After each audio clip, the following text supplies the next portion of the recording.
Steven Seagal sat alone at a small corner table inside a quiet neighborhood restaurant. It was the kind of place locals loved. Simple food, warm lighting, and soft background music. Steven wore a plain hoodie and a baseball cap pulled low. To anyone passing by, he looked like just another regular guy enjoying lunch after a long day. On his table was a modest meal: grilled chicken, rice, and a bottle of water. Nothing fancy, nothing attention-seeking. Steven was focused on his food, scrolling through his phone, completely minding his own business. That's when the door swung open. A group of 5 teenagers walked in, loud and full of energy. They laughed, shoved each other playfully, and spoke with no concern for anyone around them. The kind of group that always wanted to be the center of attention. They grabbed a table near Steven. At first, everything seemed normal. But then one of them glanced over at Steven's plate and smirked. "Bro, look at that lunch," he whispered, not even trying to be quiet. Another teen snorted. "That's the saddest meal I've ever seen." They all laughed. Steven didn't react. He continued eating calmly, pretending not to hear them. But the teens didn't stop. One of them pulled out his phone and discreetly zoomed in on Steven's plate. "Yo, I'm posting this," he said. #broke lunch. More laughter. Other customers began to notice. A woman at the next table shook her head in disapproval. A man near the counter watched closely, sensing something uncomfortable in the air. Steven remained quiet. The teens grew bolder. "Hey, old man," one of them called out. "You on a diet or something?" More laughter followed. Steven slowly looked up. For the first time, their eyes met his. The restaurant suddenly felt different. Quieter, tense. Steven didn't say a word. He simply stared at them for a few seconds, then calmly went back to his meal. The teens took his silence as weakness. "Guess he's scared," one whispered. They had no idea who they were messing with. And what Steven Seagal would do next left everyone in that restaurant completely stunned. The laughter from the teenagers didn't fade. In fact, it grew louder. They leaned back in their chairs, feeding off each other's energy, clearly enjoying the attention they were getting. Every few seconds, one of them would glance over at Steven's table, smirk, and whisper another joke. "Man eats like he's in prison," one teen muttered. Another laughed and shook his head. "That's not lunch, that's punishment." Steven continued eating in silence. His movements were slow and controlled. He didn't rush, didn't flinch, didn't even look annoyed. To the teens, that calm felt like permission. One of them stood up and casually walked past Steven's table, pretending to stretch. As he passed, he leaned slightly toward the plate. "Smells sad," he said under his breath. More laughter erupted from the table. A few customers shifted uncomfortably. A middle-aged couple near the window exchanged glances. The waitress paused behind the counter, unsure whether to intervene or stay out of it. Steven placed his fork down for a brief moment. He wiped his hands with a napkin. Then he picked up the fork again and continued eating, as if nothing had happened. That only made things worse. One teen pulled out his phone openly now, no longer trying to hide it. He angled the camera toward Steven's meal. "Yo, say hi." He laughed. "You're famous now." Another added, "Bet this dude can't even afford a real lunch." Steven's jaw tightened slightly, but his face remained calm. The room felt heavier. Whispers began to travel between tables. People weren't laughing anymore. They were watching. If you're watching this right now, comment below which country and city you're watching from. The teens didn't notice the shift in mood. They were too busy entertaining themselves. One of them knocked his chair back and said loudly, "Hey man, you want us to buy you something better? We're feeling generous today." That comment drew a sharp inhale from someone nearby. Steven finally looked up again, not with anger, not with fear, with quiet focus. His eyes locked onto the teenager who had spoken. For a second, the kid stopped smiling, but then laughed it off, trying to look tough in front of his friends. Steven calmly lifted his water bottle, took a sip, and placed it back down exactly where it had been. The control in his movements was unsettling. The teens exchanged glances. "Yo, why is he staring like that?" One whispered. Relax, another said. He's just some old dude. But something had changed. The laughter wasn't as confident anymore. And deep down, even the teens could feel it. They were no longer in control of the situation. And they had just crossed a line they couldn't undo. The room felt different now. What started as harmless teasing had turned into something darker. The teenagers weren't laughing as confidently anymore, but their pride wouldn't let them back down.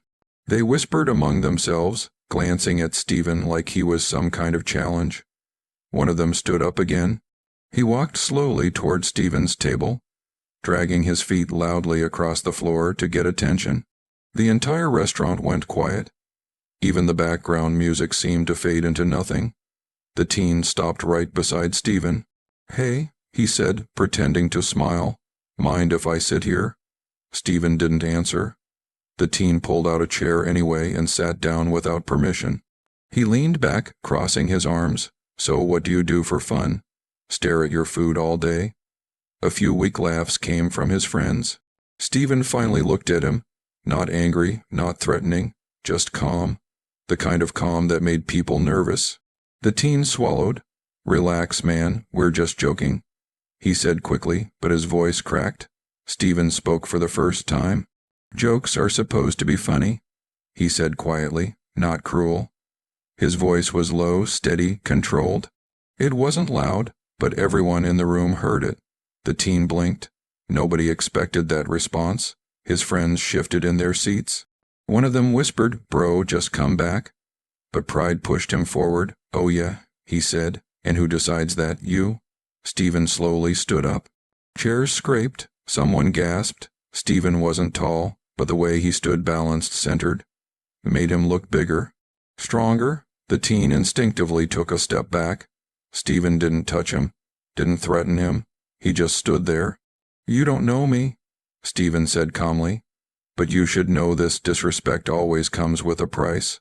The teen laughed nervously. "What price? You gonna lecture me?" The other teens stood up too now, trying to look united. But their eyes betrayed them. They were scared. Steven glanced around the room. People were frozen. Phones were recording. Nobody spoke. "Be honest, if this were you, would you walk away or stand your ground? Comment below." The teen suddenly bumped Steven's shoulder on purpose.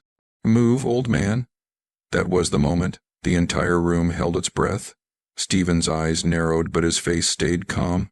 In one smooth motion, Steven gently grabbed the teen's wrist, not roughly, not aggressively, just enough. The teen laughed. "Let go, dude." Steven twisted slightly.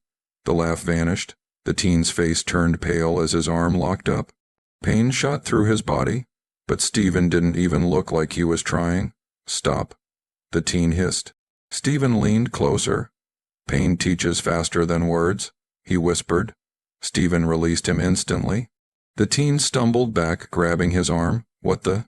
he gasped. The room exploded. "What just happened? Did you see that? Bro, he didn't even try." The other teens froze. Their confidence shattered.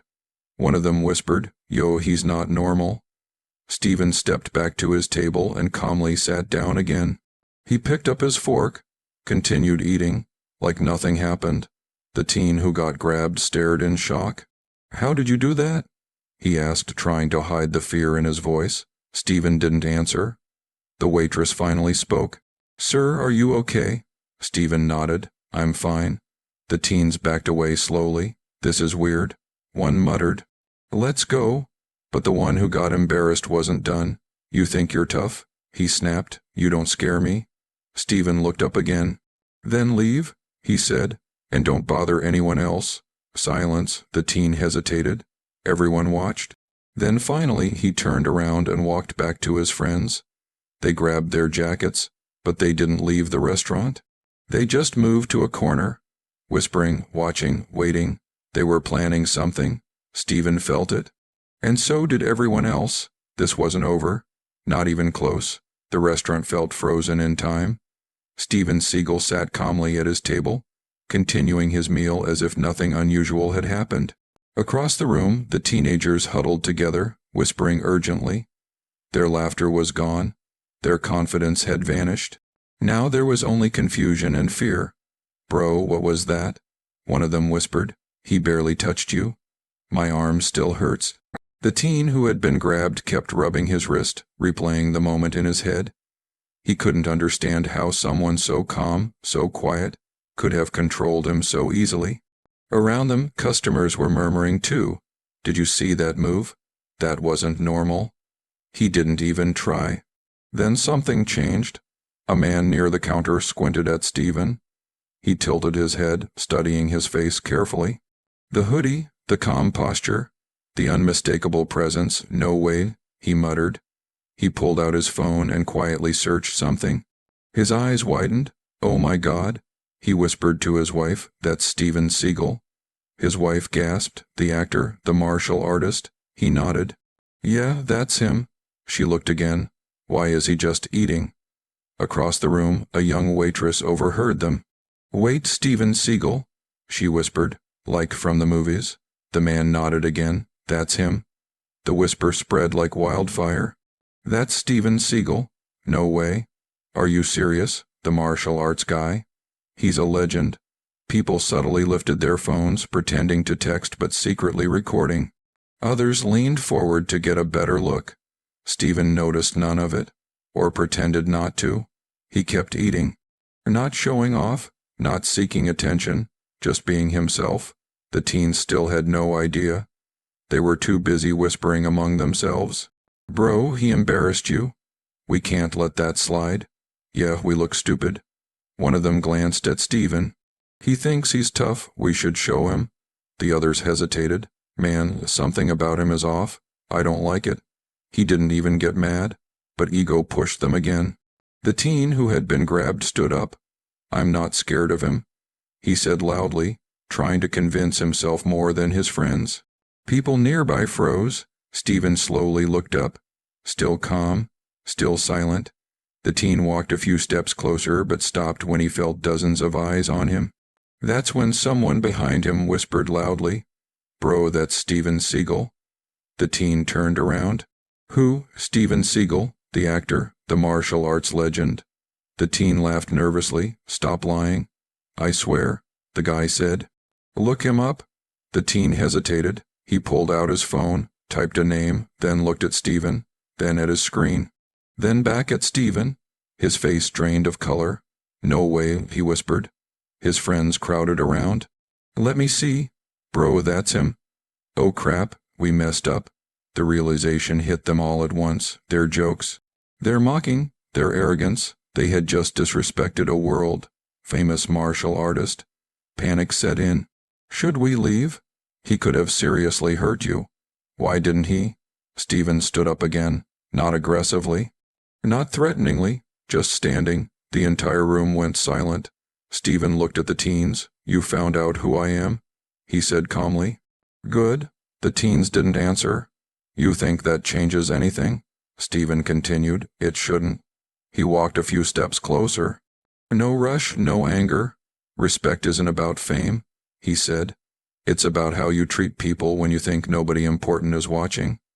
The teen who had mocked him lowered his head. I'm sorry, he said quietly. Steven studied him for a moment. Are you sorry because you learned my name? Steven asked, or because you finally understand what you did? Silence. The teen swallowed. I shouldn't have done that. Steven nodded slowly. That's all that matters. He turned back to his table and sat down again. The restaurant exhaled. People whispered. Wow, he handled that like a boss. So calm. The teens returned to their seats. No laughter now. No jokes, just embarrassment. They kept their heads down. Steven finished his meal peacefully. No drama, no fight, just quiet authority. But the phones were still recording. And this moment was about to change everything. The restaurant was quieter than it had been all day. Not the comfortable kind of quiet, the heavy kind. The kind that comes after something intense happens and nobody knows what to say. Steven sat calmly, finishing his meal. But he could feel the eyes on him. The teens sat stiffly at their table, staring at their phones, pretending to scroll. Yet clearly shaken. Their earlier confidence was completely gone.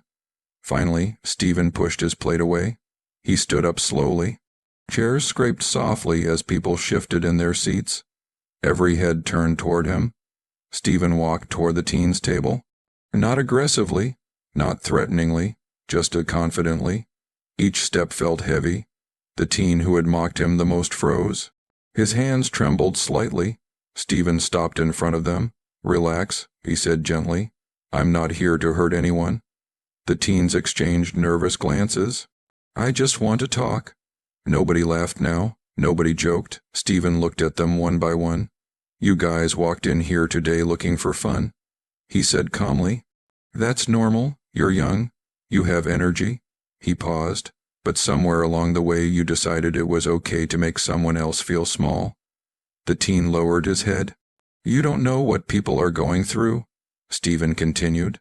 "You don't know their struggles, their past, their pain." The room was completely silent. "So when you laugh at someone, when you mock them, you might think it's harmless." He leaned slightly forward. "But those words stay." The teens listened. No phones, no jokes, just quiet. "I've trained my whole life," Steven said. "Not just in martial arts, but in discipline." He tapped his chest. "This is where strength lives." People nodded slowly.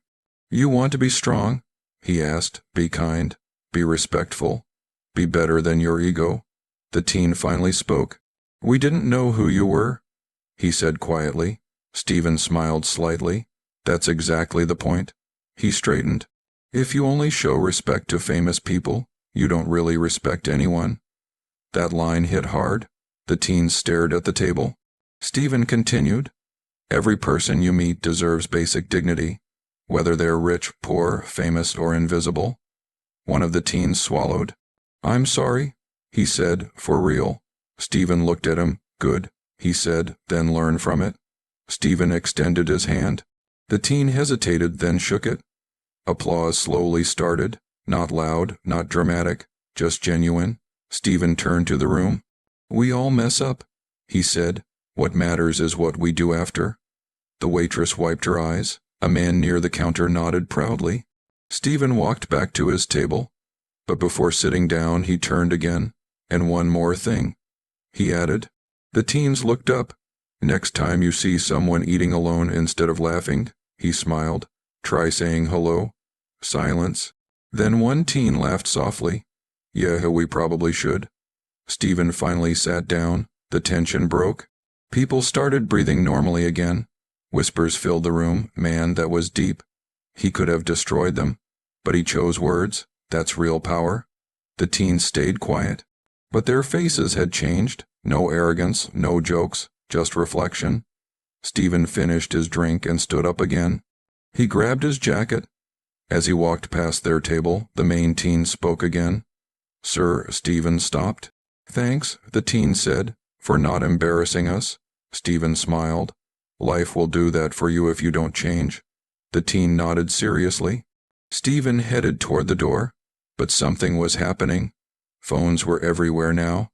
People were replaying the footage. Uploading, sharing. "What's your TikTok?" "Bro, this is going viral." "That's Steven Seagal."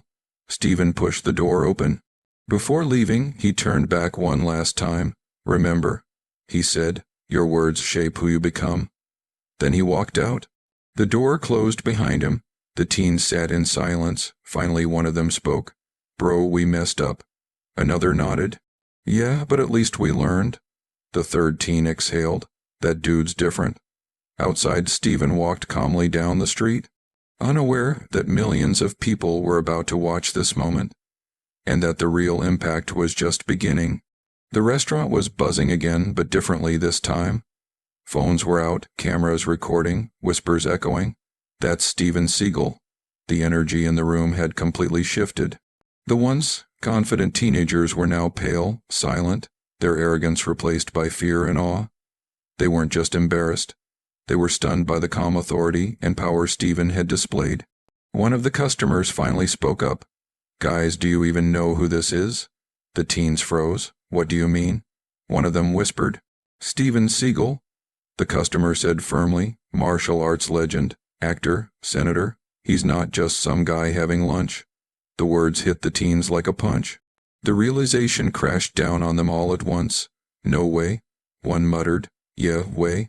Another confirmed, "That's him, the guy we mocked." Suddenly, the restaurant's atmosphere grew heavier. The crowd had gone from nervous anticipation to full-on respect. Whispers turned to murmurs of admiration. Phones were raised everywhere, not for mockery this time, but to capture the iconic moment. One of the teenagers tried to laugh it off nervously. "Yeah, well, we didn't know." But Steven didn't smile. He remained calm, collected, and focused. His presence alone commanded attention. "You didn't know," he said quietly, his tone steady. "That's exactly the problem. Respect doesn't come from fear or fame. It comes from understanding the value of others, even when no one is watching." The teens lowered their heads, unable to respond. One of them whispered to his friends, "Man, we messed up big time." At that moment, a police officer, one of the regulars at the restaurant, walked in, alerted by the commotion. He had been out of the room during the initial incident and hadn't seen the interaction unfold. "Sir, what's going on here?" he asked, looking at the teens. The teenagers glanced at each other, panicked. They knew the officer wouldn't believe them if they explained themselves. Then someone in the crowd spoke up. "That's Steven Seagal," the man said again. "You're looking at a world champion martial artist, the guy these teens were mocking." The officer's eyes widened. "Wait, seriously?" "Yes," someone else confirmed, nodding. "He just taught them a lesson without raising a hand. Look at their faces." The teens were frozen, their heads down. The officer shook his head, a mix of disbelief and respect on his face. "Well, I think someone's going to have a very long conversation with the manager, and probably with you kids too," he said firmly, eyeing the embarrassed teenagers. Steven remained seated at his table, serene. He had no need to gloat. The lesson had been learned. The room collectively realized this was not a man who needed to assert himself violently. His calm, measured approach carried more weight than anything else. Do you think these teens would have acted the same way if they had known who Steven Seagal was from the start? Type Y yes or no in the comments below. The teens finally lifted their eyes. There was a mixture of awe, fear, and newfound respect. One of them quietly said, "We won't ever disrespect anyone like that again, not like this." Steven looked at them and nodded. "Good, remember this feeling. Let it guide you to be better, not just because of fear, but because it's the right thing to do." The crowd started whispering again, but this time it was admiration. People began praising him quietly. "Wow, that's incredible. He didn't even need to fight them. The calmness, the control, unreal." Meanwhile, the footage recorded on phones had already started going online. Within minutes, the video was shared, reposted, and trending. Millions would soon witness this story, the power of respect, discipline, and humility over arrogance and mockery. The officer who had entered the scene now approached the teens. "You're lucky this man chose to teach you a lesson with words instead of force," he said sternly. "This is your chance to learn and change. Don't waste it." The teens nodded silently. Their arrogance was gone, replaced by understanding. They had learned a lesson they would never forget. Steven gathered his belongings and stood. Before walking out, he glanced at the teens one last time. "Use this moment wisely," he said. "Respect others, even when it's inconvenient or when no one is watching." He left the restaurant, calm and unshaken, his aura leaving an unforgettable impression on everyone present. The cameras continued rolling. The whispers turned into shares online, and the lesson? It was now going viral. Millions would soon witness how quiet authority and integrity could humiliate arrogance far more effectively than any aggression. This was more than a viral moment. This was a lesson in humility, respect, and true strength. The video was everywhere. Within hours, millions had watched the clip of Steven Seagal handling the arrogant teenagers in the restaurant. Social media exploded with comments, shares, and reactions. People from all over the world were praising him not for violence, but for his calm, measured, and dignified approach. News outlets picked it up. Headlines read, "Steven Seagal teaches teens a lesson without lifting a finger." "Martial arts legend shows real strength through words." "Teens mock Steven Seagal's lunch, instantly regret it." the teenagers themselves became internet famous for the wrong reasons. Their faces and names were being shared online alongside the story, and the embarrassment they had felt in the restaurant was amplified globally. But they had learned a lesson they would never forget, one that would shape how they treated people in the future. Meanwhile, Steven paced calmly through the streets outside the restaurant, unaware of how far the video had spread. But soon enough, he would start receiving messages of support and admiration from fans, martial artists, and strangers alike. The comments poured in from every continent. Respect doesn't come from fear. It comes from actions. This is how a true legend handles disrespect. We need more people like him in the world. Even beyond the social media frenzy, the story inspired discussions everywhere. Workplaces, schools, gyms, and even local police stations. People were talking about humility, restraint, and the power of calm authority. If you believe respect should always come before judgment, type respect in the comments below. The teenagers, meanwhile, reflected on their actions. Their embarrassment was real, but so was their growth. They had been mocked by life in a way they couldn't ignore. They knew that words, actions, and appearances mattered far more than they had realized before. Their social media posts later reflected gratitude for the lesson they had received without violence, without humiliation, only through dignity. Steven himself didn't gloat. He never had to. The lesson had been taught quietly, calmly, and effectively. And that was the point. True strength, influence, and leadership often came from restraint and clarity, not aggression or showmanship. The viral video continued to spread, inspiring millions. People commented, shared, and even reenacted the scenario online, praising Steven's approach. Across the globe, the story became more than just a viral moment. It became a teaching moment about respect, humility, and integrity. By the end of the day, Steven Seagal had done more than defend himself. He had reminded the world that words can teach stronger lessons than force. Respect should be given to everyone, regardless of fame or status. True strength comes from calmness, discipline, and dignity. And as millions watched and shared, one simple message emerged clearly from the story. Respect others, even when it's inconvenient. Stand tall, stay calm, and let integrity speak louder than arrogance. The incident would be remembered for years to come. And those teenagers, they would never forget the day they learned one of life's most powerful lessons from Steven Seagal in a quiet restaurant over a simple lunch. If you believe no one should ever be judged by appearance or mocked for who they are, type respect in the comments, share this video, and subscribe for more inspiring stories like this one.